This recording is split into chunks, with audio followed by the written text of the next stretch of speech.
रक्षाबंधन का त्योहार सबसे पहला इंद्र और उनकी पत्नी शची से जोड़ा जाता है।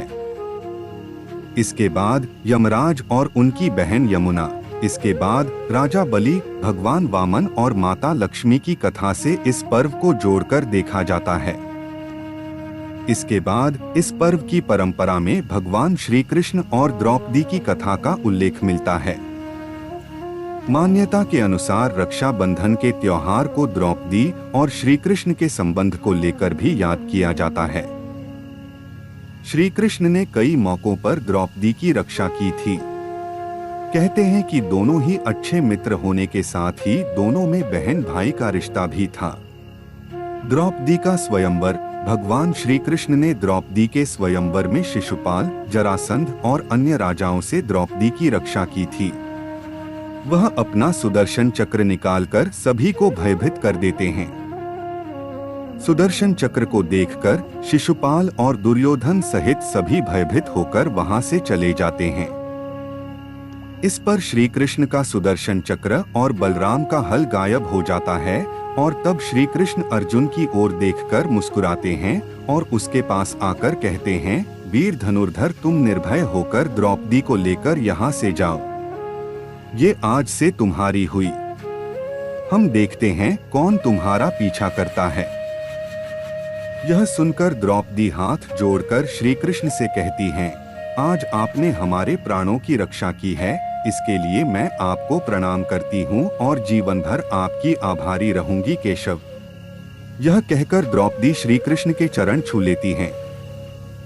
तब श्री कृष्ण उसे उठाकर कहते हैं, और हम जीवन भर तुम्हारी रक्षा करते रहेंगे देवी द्रौपदी।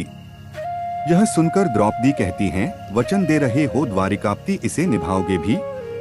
तब श्री कृष्ण कहते हैं, अवश्य निभाऊंगा पांचाली। आज से मैं तुम्हें अपनी छोटी बहन मानता हूँ और वचन देता हूँ कि किसी भी सहायता के लिए जब भी मुझे याद करोगी तो हमें उसी क्षण अपने पास पाओगी। यह सुनकर द्रौपदी पुनः प्रणाम करती है तो श्री कृष्ण कहते हैं, सौभाग्यवती भव। इस तरह श्री कृष्ण ने द्रौपदी को बहन बनाकर उसकी हर मौके पर रक्षा की। शिशुपाल के वध के समय द्रौपदी की भूमिका। कहते हैं कि युधिष्ठिर के राजसूय यज्ञ के दौरान जब शिशुपाल ने श्री कृष्ण का अपमान किया तो उन्होंने अपने सुदर्शन चक्र से उसका सिर काटकर उसका वध कर दिया था।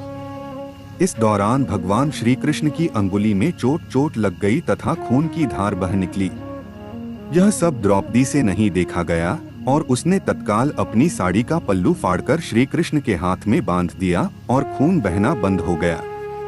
तब श्री कृष्ण ने कहा था, यह पल्लू का टुकड़ा तुम्हारे बहुत काम आएगा द्रौपदी, व्यास सहित लौटाऊंगा। तब द्रौपदी यह समझ नहीं पाई थी। फिर कुछ वर्ष पश्चात जब पांडव जुए में इंद्रप्रस्थ हार गए तब उन्होंने द्रौपदी को भी दांव पर लगा दिया। इस कारण दुःशासन ने द्रौपदी को उसके बाल सहित पकड़ा और भरी सभा में चीरहरण के लिए ले आया।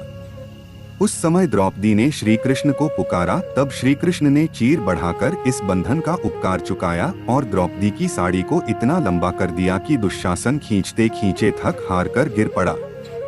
यह प्रसंग भी रक्षा बंधन के महत्व को प्रतिपादित करता है।